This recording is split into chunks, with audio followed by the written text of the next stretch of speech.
I'd say I'm operating at or just below Magoo level.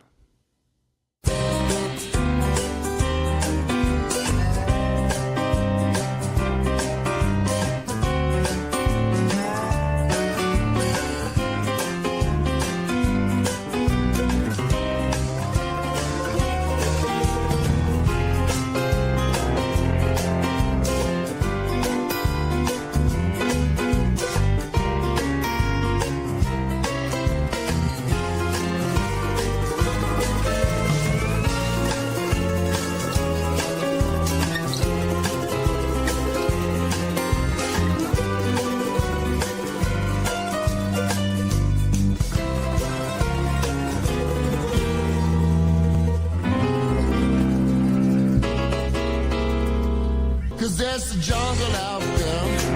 There's a jungle out there. Hello everyone, the December Review here, back again with part 3 of my favorite Monk moments. With 8 seasons, 125 episodes, and now a movie, there's no shortage of great Monk moments to choose from. The series had a unique ability to be funny, serious, sincere, or heartbreaking, and sometimes that was all within a single episode. All of which helped make the show so endearing, and why it continues to hold its fans' attention all these years later. So let's get right to it with 5 more great Monk moments. How are you today? Do you see anything you like? Is Dennis here? He usually takes care of me. Oh, no, I'm afraid Dennis quit. He quit. Yeah, apparently he had one regular customer that was driving him crazy. Well, now we're gonna be up all night wondering who that was. Can I help you? Dennis quit. Yes, we are looking for another shirt just like this. You want the same shirt? Identical, yeah, same color. Same pattern, 16-inch neck, 33-inch sleeve. Okay, but you already have one of those, so maybe it's time to try a little variety. Because... Or maybe not. Okay? Yeah, here you go. 16-inch collar, 33 sleeve. No, yeah, this was inspected by number 6. I'm not a big fan of number 6. Do you have any that are inspected by number 8? You're kidding, right? Starting off with Season 4, Episode 10, Mr. Monk goes to a fashion show. After noticing his shirts weren't up to par with his usual standards, Monk is convinced that there must be something wrong with his favorite shirt inspector. And in usual Monk fashion, he was correct. In my last Monk video, I started off with this episode as well, highlighting the scene where he meets the shirt inspector, and here, I wanted to mention the moment which led up to it. The scene gives us a perfect example of why the show works so well. Adrian is a bit unruly with his shirt demands, and it's mostly played for laughs, including Natalie being a bit sarcastic. The gentleman helping Adrian is patient yet obviously dismayed, and the end result kicks off another case in which Adrian's hunch was correct. This pattern was used throughout the series, and it was an effective way to showcase Mr. Monk's idiosyncrasies. Can I help you? I was just testing the button. Seems to be working. So you can stop now. Adrian, sit down. Let me guess. First time on a plane? Oh, no, I've been on a plane before. Where'd you go? Well, didn't actually go anywhere. Before we took off, I was crying so much, they asked my mother and me to leave the plane. Tell her how old you were. I was, 27. One fun fact throughout the Monk series is its inclusion of Tony Shalhoub's real-life wife, Brooke Adams, who has appeared on the show in multiple episodes and in the movie as different characters. This all started back in the final episode of Season 1, Mr. Monk and the Airplane. When Sharona decides to fly home from San Francisco to New Jersey, Adrian ends up taking his first plane ride, and the results are, well, pure Monk craziness. Adrian suspects there was foul play by 2 of the flight's passengers, and he must navigate the not-so-friendly skies along with trying to solve the mystery. Brooke plays a veteran flight attendant who hasn't met a passenger she couldn't assist. Well, until Monk arrived. The episode itself is a standout in the series for a few reasons. The cast also includes legendary director Gary Marshall, Tim Daly, who starred on the TV show Wings, which Tony appeared on, and also had Monk series creator Andy Breckman on screen. It's also the episode in which Tony won his first Monk Emmy Award for Outstanding Lead Actor in a Comedy.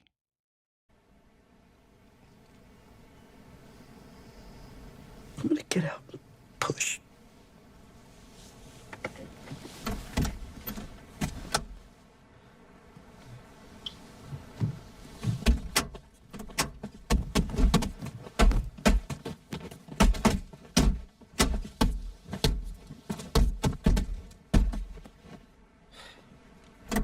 Locked.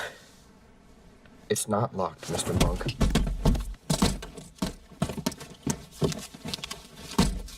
Stop! Troy, unlock the door. The door isn't locked, Mr. Monk. I've told you 1,000 times. Troy! I am not joking around! One tried and true Monk formula is to place Adrian into a situation where his OCD is at odds with the predicament, which in reality is anything really. On season 6, episode 6, Monk finds himself buried while inside of a car. That would obviously be enough for anyone to deal with, but for Adrian, yeah, it doesn't go well. The episode features a double-cross bank robbery and a clever concept involving a treasure map that Dr. Kroger's son finds and kicks off all of the shenanigans. I've always thought this full scene and ending was rather well done.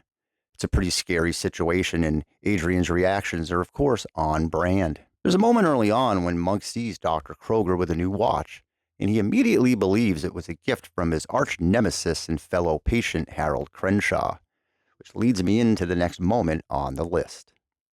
Nevin didn't vote for you, Harold. Suck on that. I'm gonna rezone your whole neighborhood. Oh, yeah. I can do that. Why don't you rezone your I'm gonna put a neurosis? Kentucky Fried Chicken on your roast. Stop it! Stop it, please! I know where your roof is. Stop, please! Yes. No, Harold! sit down. Please sit down, Harold. What about him? Adrian, please. Sit. Yeah, please. Sit. Harold, stop. Sit. Adrian, please. Down.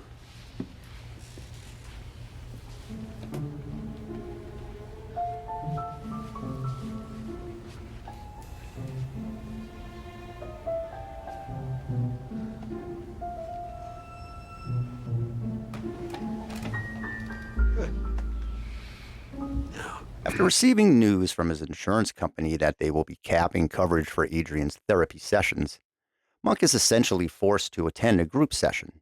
This ends up working twofold in the season 8 episode, as a group member ended up being the mystery case Monk needed to solve, and it also featured the last on-screen moments in the TV series for Harold. The two sparring patients have been at odds with each other over the years, first trying to one-up each other when they were both under Dr. Kroger, then moving the battle to Dr. Bell.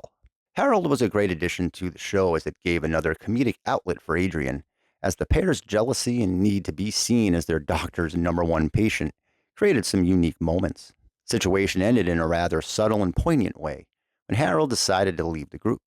This essentially diverted the appointments back to a one-on-one session, but would still be covered by the insurance.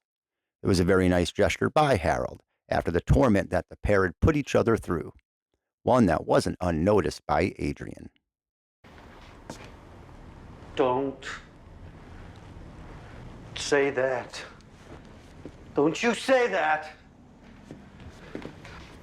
I'm no expert, but I know that people who love each other, who care about each other, don't go 7 years without calling. Especially when I needed you most. After Trudy. You think I didn't call because I didn't care? Then why? What happened to you? Do you know why Trudy was in that parking garage on the day she died? What are you saying? It was because of me. You? She was doing me a favor. I needed cough medicine. I called her. I asked her to go to the drugstore for me. Don't do this. She wouldn't have been in that garage if it wasn't for me. Oh, Ambrose. It was me, Adrian. It was me. It was my fault. No. Adrian, it was my fault. No, it was not your fault. Adrian, No, you couldn't have. I'm sorry, It Adrian. was not your fault. I'm sorry. Oh, God, no, don't. It was not. Adrian, it was my fault. It's not your fault. Yeah, that's a great scene and a great episode. Season 2, Episode 11, brought us the addition of Monk's brother Ambrose, of course played by John Turturro. It's a powerhouse of an emotional lightning rod for the characters as the reclusive Ambrose and Adrian have a lot of years to unwind. The episode's mystery involves Ambrose's neighbor, which forces him to reach out to Adrian. Ambrose hasn't left his house in 32 years, and Adrian is upset that he didn't reach out after Trudy passed. It's one of the first episodes where the audience gets a bit of background and backstory about Adrian. We can start to fill in some details about the character. Most of the series showcases Adrian's OCD and how he has to navigate around his perceived fears in the outside world. It's usually played for laughs, but there's a compassionate side to the character, so it doesn't become a parody. And that compassion is there mostly due to the brilliant acting work by Tony as Adrian and his support system, but also through storylines such as this one. Adrian's progression throughout the series is marked with moments where his true emotions far outweigh his phobias, and these moments allow him the short-lived time to act freely from his overthinking, whether through anger, desperation, or thoughtfulness. It's these times as an audience where we connect and grow with the series. And it's all assisted by the great work of John as Ambrose, who gets to shine here adding context to the show. So much so that he also won an Emmy Award for Outstanding Guest Actor in a Comedy Series. You'll never guess who's here. Go ahead, try to guess. Give up?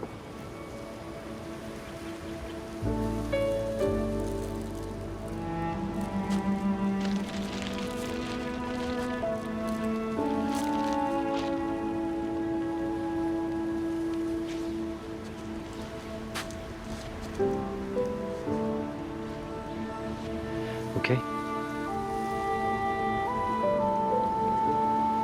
Can I go home now? You want to stop and grab a bite first somewhere? I think I'd rather just go home. Yeah, I thought you might. Would you like to help me clean up? I thought you'd never ask. Maybe we could start with the living room.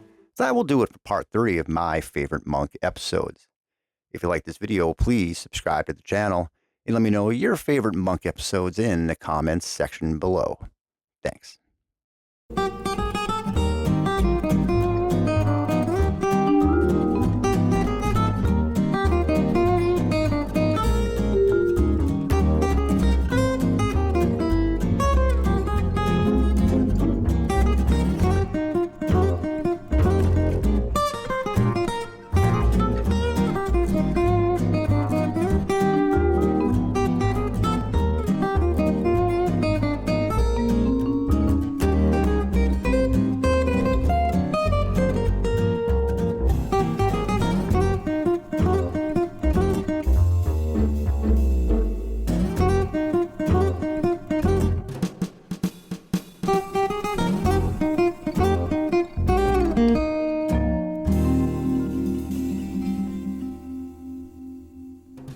He asked a million questions. He cried for 2.5 hours. He gave half the cabin a nervous breakdown, including me, the co-pilot, and about a dozen passengers. We have a support group now. We meet every month. Really? The last one was in Minneapolis. I couldn't make it. Why not? I'm afraid to fly.